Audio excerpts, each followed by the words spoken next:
Hello guys, this is Edward from Edexcel. Today we are going to be doing a revision video on chemistry, and today we are starting with the topic atomic structure.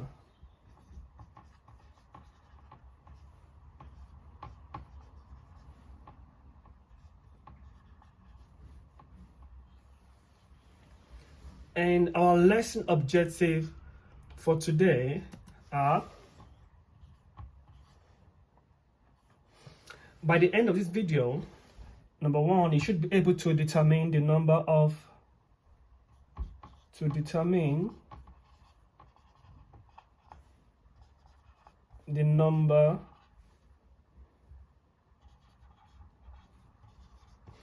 fundamental particles.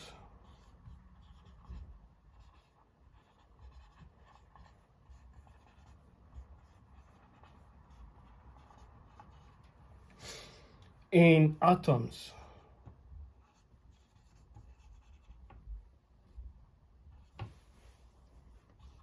And ions. Number two, you should be able to explain the existence of atoms. The existence of isotope, rather. The existence of isotopes. Okay, so these are objectives for today, and we're going to start with fundamental particles.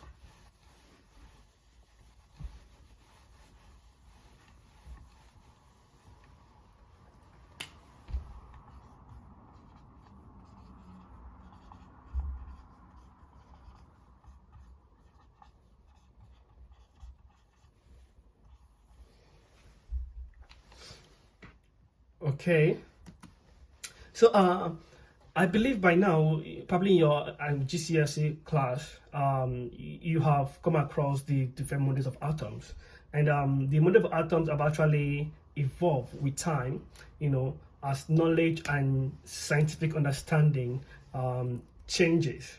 And we understand that the first person that was ascribed, I'm going to quickly run through these the models of atoms. The first person that was ascribed as the father of atoms is known as John Dalton, and that is in 1803 he came up with the first model of atom. 1803, Dalton's model. So briefly, he said that all matters comprises of are made of atom, right? That's correct. And also he said that atoms are made up of indivisible particles, which means atoms are indivisible. Okay, so, and that is actually as knowledge increases, we understand that that's actually not correct. Okay, so then after this model, J.J. Thomson discovered electron. Okay, so when J.J. Thomson discovered electron in 1897,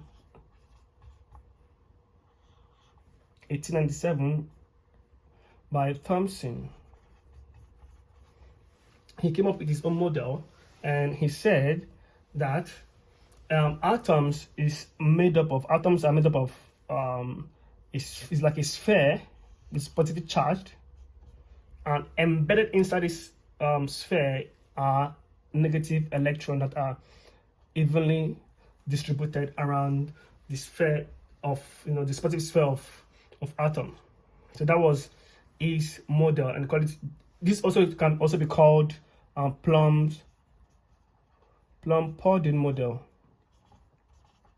So this is known as the Plum-Pudding model, and it was described by J.J. Thomson. Okay, then with time, Rutherford about two students of Rutherford were working on a particular experiment on a thin good foil. They bombarded a thin good foil with alpha particle, and they discovered that the particles were able to pass through the good foil, except that some of them were deflected backwards the same direction at the center of that foil. So Rutherford explained that experiment, and the model was as well ascribed to him. So according to Rutherford, if that is the case, that it means that atoms comprises of a center that is positively charged called nucleus, that is positively charged, and that electrons are orbiting around this nucleus in a planetary manner. Okay, that electrons are actually then found on the surrounding the nucleus in a planetary manner. So he came up with this model. So basically we have something like this: the center nucleus, then this is where the model, then you have the electrons, the electrons, the electrons.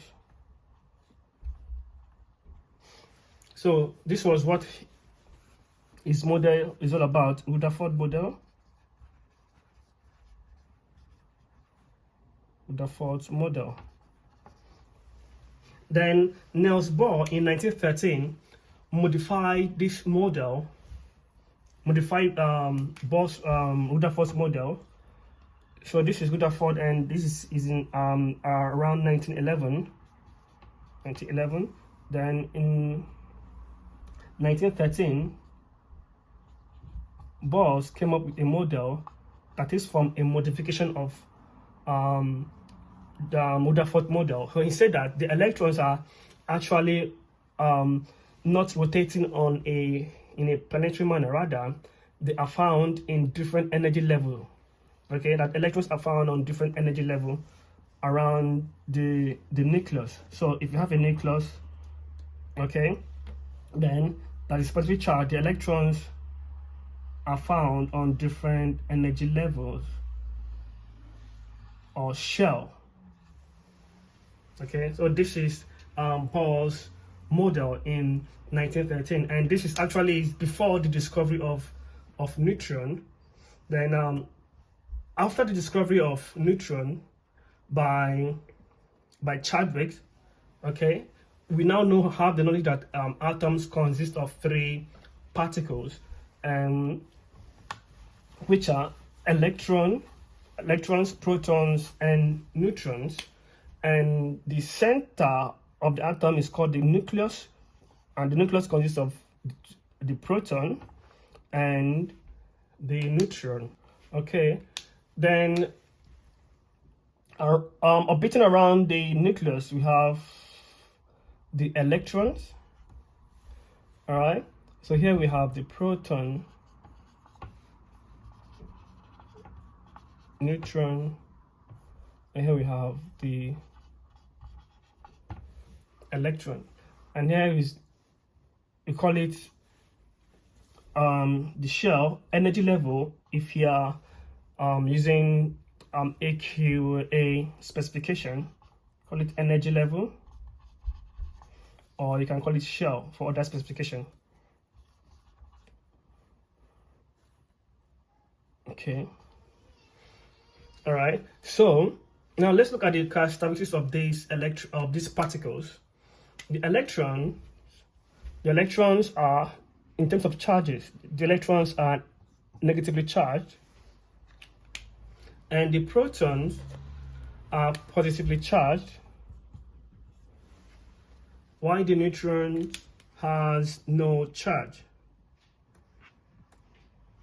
The neutron has zero charge. Okay, that's in terms of charges. Then let's look at in terms of the relative mass. And proton has a relative mass of 1. Relative mass proton is 1, and also neutron, the relative mass of neutron is also 1. For electron has a very low relative mass, almost negligible. However, it is not equal to 0. So the relative mass of electron is 1 over 1840, almost, or approximately 1 over 2000. Okay, so that is the characteristics of these subparticles of atoms. Now we are going to look at how electrons, how the number of electrons that the shells can contain.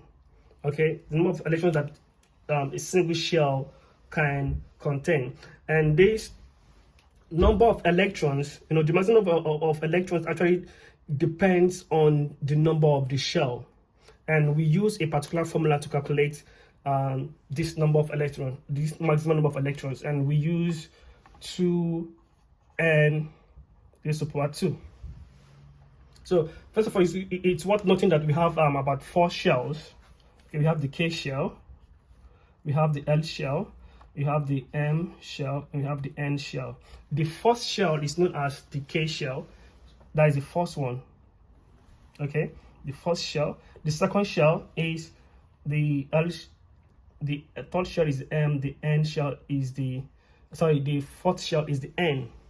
Okay, so now for the K shell, which is the first shell, which means our N equals to 1. Okay, this N means the number of shell. Right, so when our N is equal to 1, all right, we're going to have, how many electrons are we going to have on this shell? We'll have 2 times 1 raised to the power 2, right? And that should give us 2. So which means the K shell will contain maximum of 2 electrons. All right. Then for the L shell, L equals to 2. So N equals to 2. When N equals to 2, we have 2 times N raised to the power 2. Right? So that should be 2 times, our N is 2 raised to the power 2, and that should be 8. So for L shell, we have maximum of 8 electrons.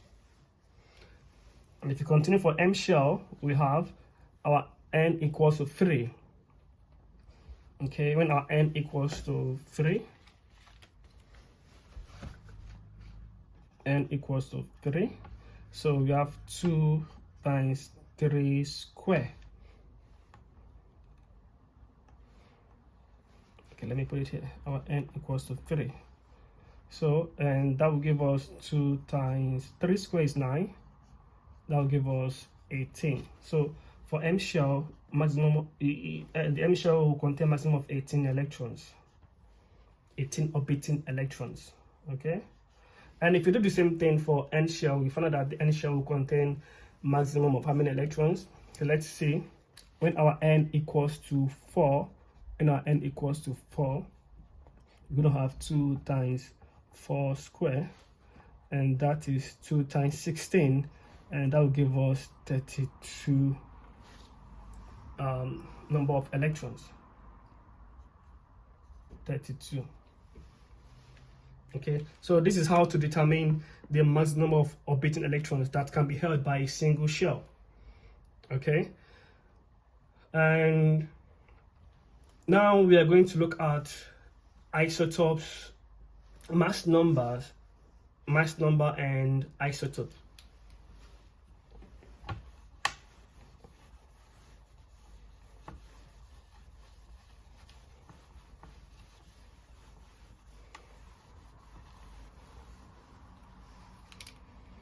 We are going to look at mass number.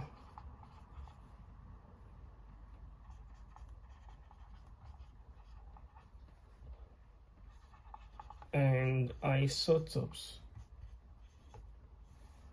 Oh, sorry about that.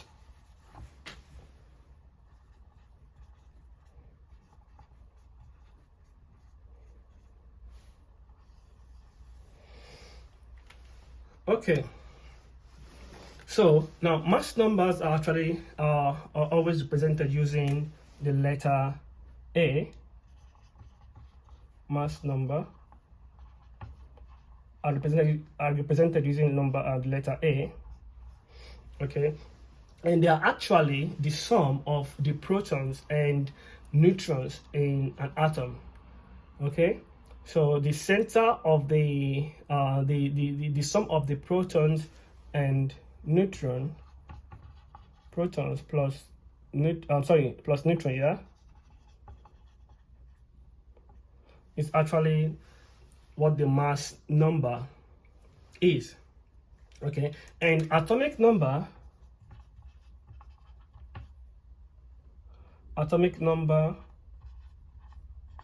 is represented with letter Z. Okay, and this is actually equal to the number of the protons. The number of protons.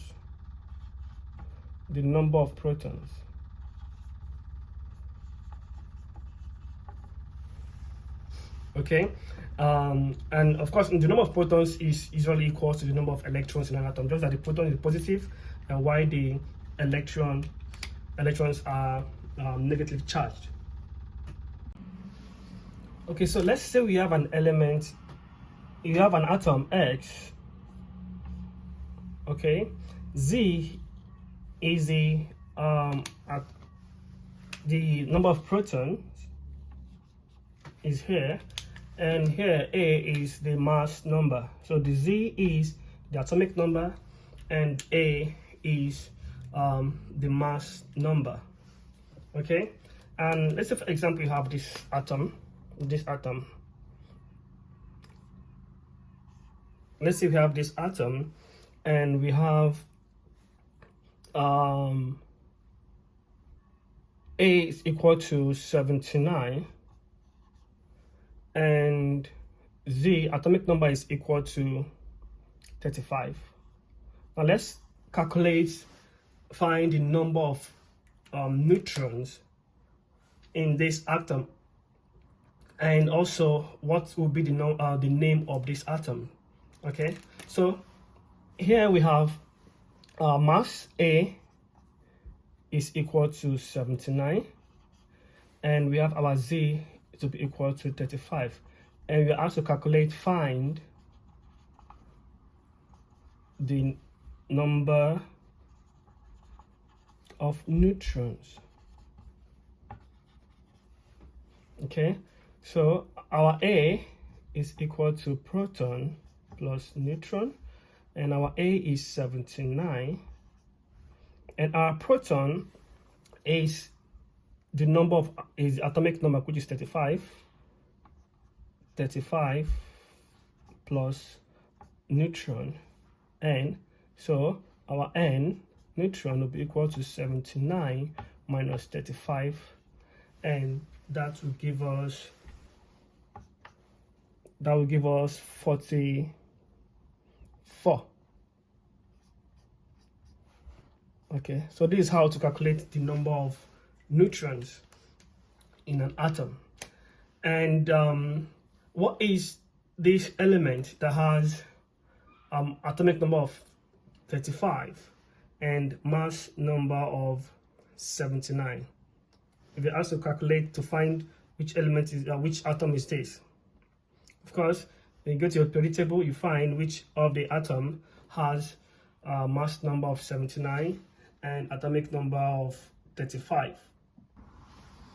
So our atom X is bromine.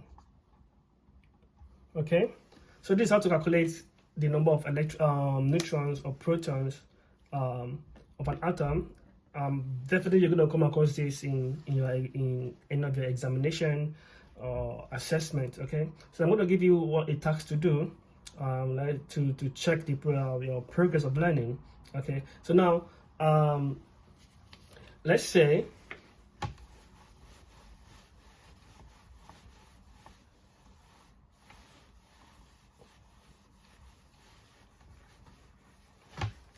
you have an element, your atom X,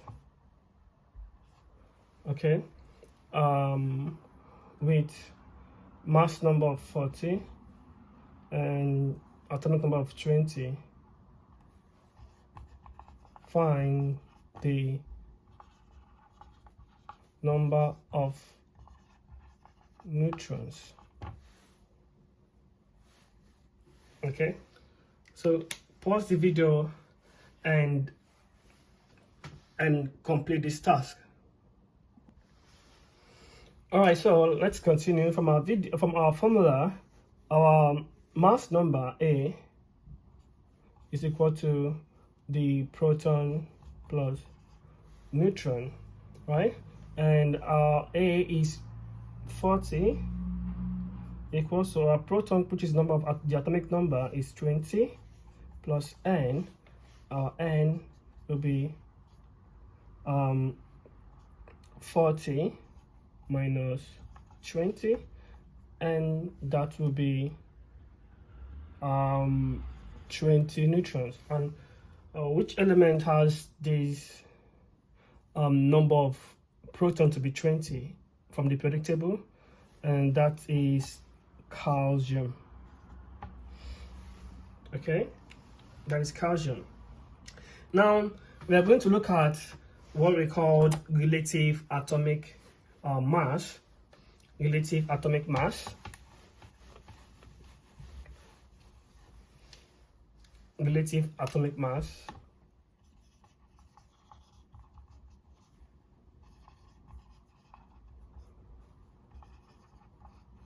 And it's represented with AR. So what is the difference between atomic mass and relative atomic mass? Now the difference is this. Atomic mass basically is just, like we've seen, it's just the sum of the proton and neutron of an atom, right? Now relative atomic mass puts into consideration isotopes of that atoms. It is possible that a particular atom can have more than 2 or 3 isotopes. And what are isotopes?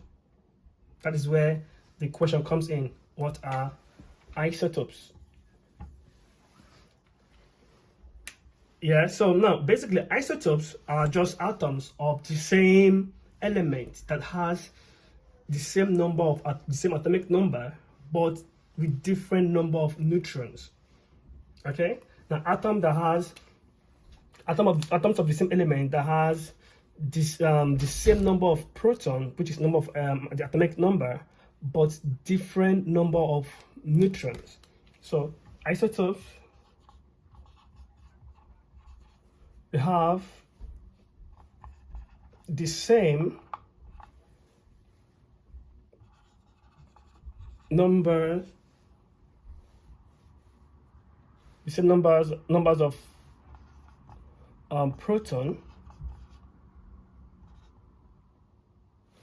but different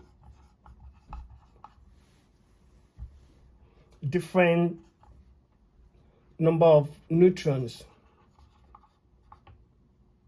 Different number of neutrons. Protons.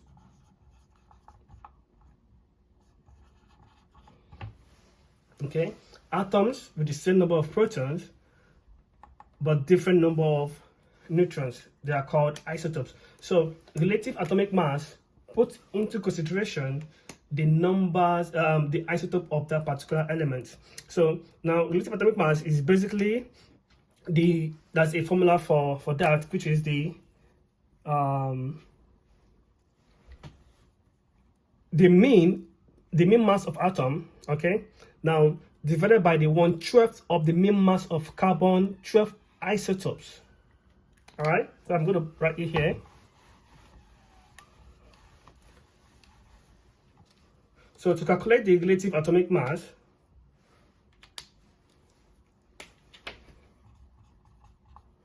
is equal to the mean mass of atom, okay, divided by the 1/12 mean mass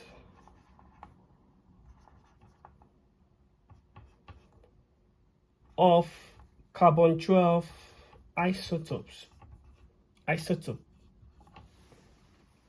So now this accounts for the put into consideration the isotope, the mass of of isotope of that particular atom, because isotopes definitely going to have different mass.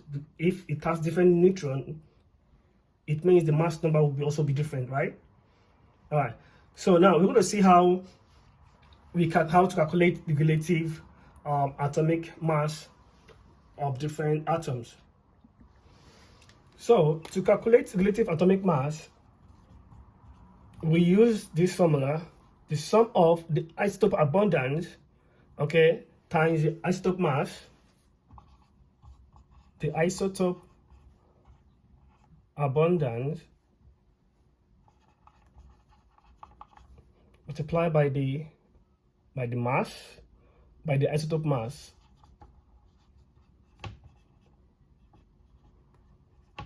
divided by the sum of the isotope abundance.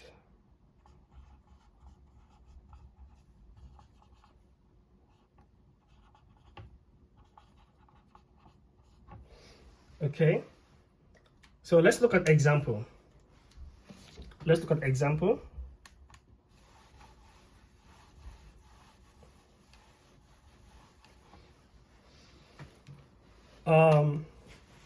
So we have gallium has two isotopes.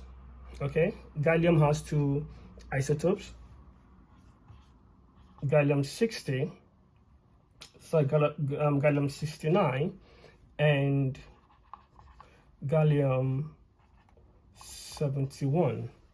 Okay, and the relative abundance of these isotopes, okay, are for gallium 69 we have 60%, 60.0% relative abundance, and for gallium 71 we have 40% relative abundance. Now the question is, calculate the relative atomic mass of gallium in this sample. Calculate the relative atomic mass of gallium and give your answer to 1 decimal place.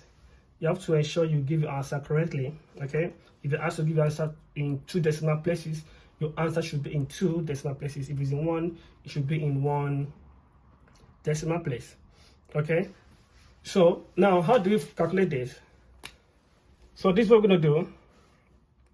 First of all, this is gallium 69, right? Now, what is the mass of gallium 69? That is 69, right? So we have 69. And what is the relative abundance of this? 60% times 60.0%. Okay? Plus, then for this other gallium 71, the other isotope, the mass number is 71. 71 times, and what is the relative abundance? 40%.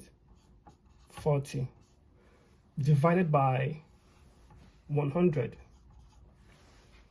So that will give us, if you do the calculation properly, we're going to have 6980 divided by 100.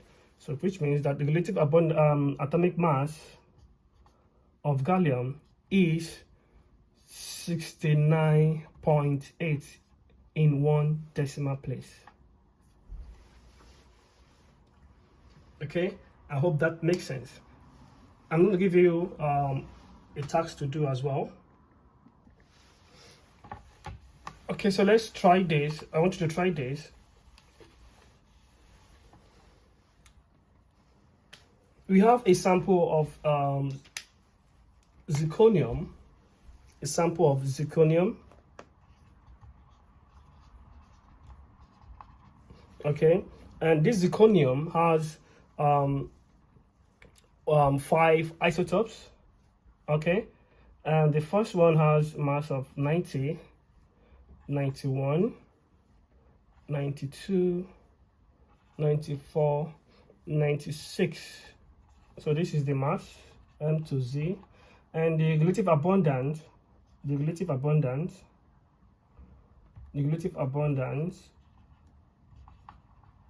have 51.5, and we have 11.2, 17.1, 17.4 and 2.8.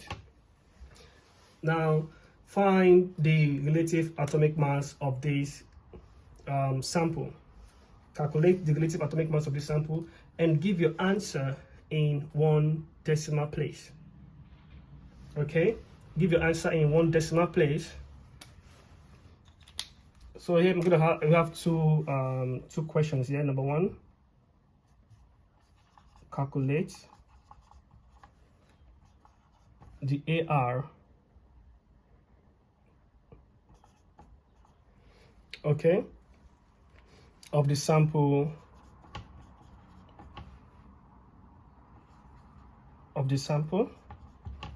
okay, which is zirconium. And second question is state the number of neutrons. Okay, and here leave your answer in 1 decimal place. Okay, leave your answer in 1 decimal place. 1 decimal place. All right, then second question, state the number of neutrons in an atom of zirconium, which is ZR94. Okay, ZR94.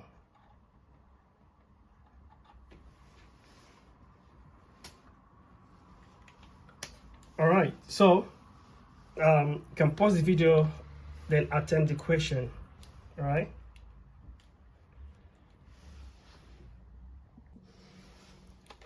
All right, so let's attempt the question together. Let's solve this, the question together.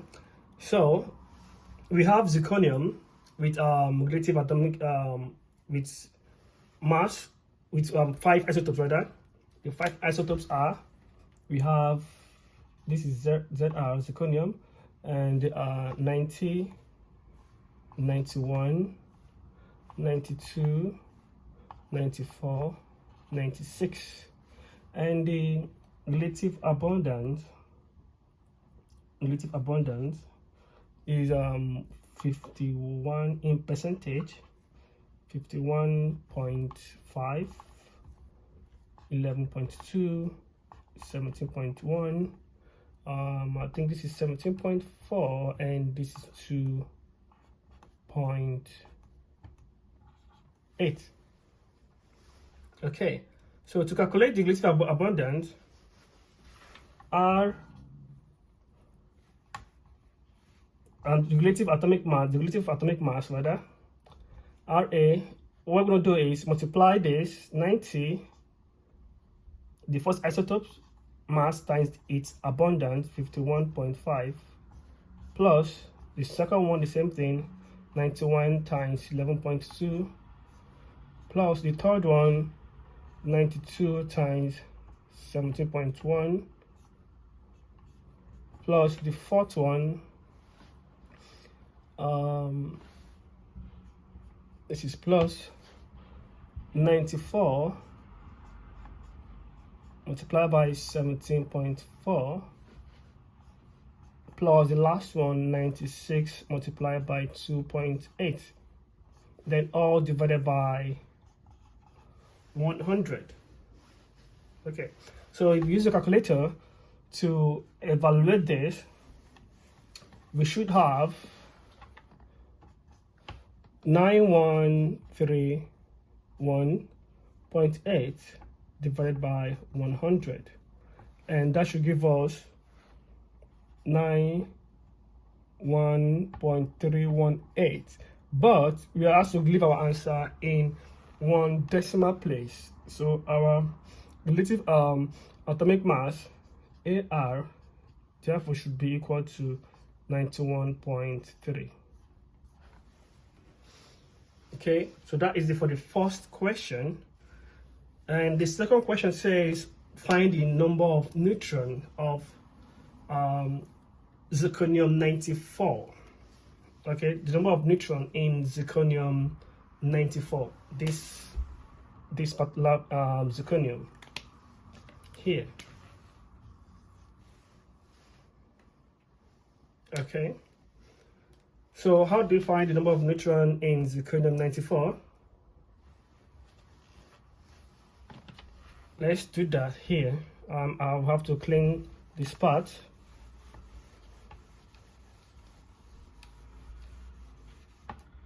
Now, what is the number of the atomic mass of zirconium?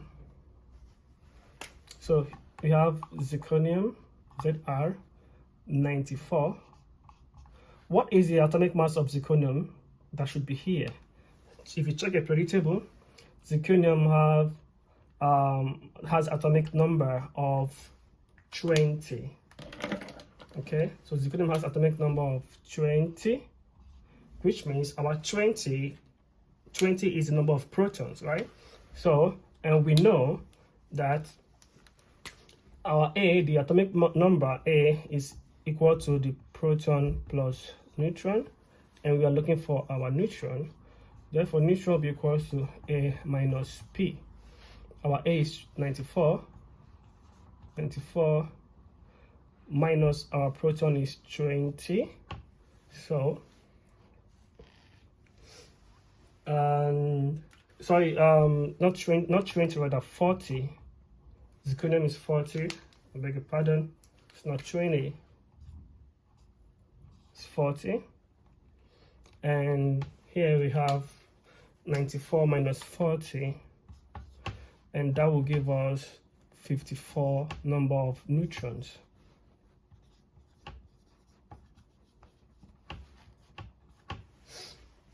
Okay, so that's how to calculate the number of protons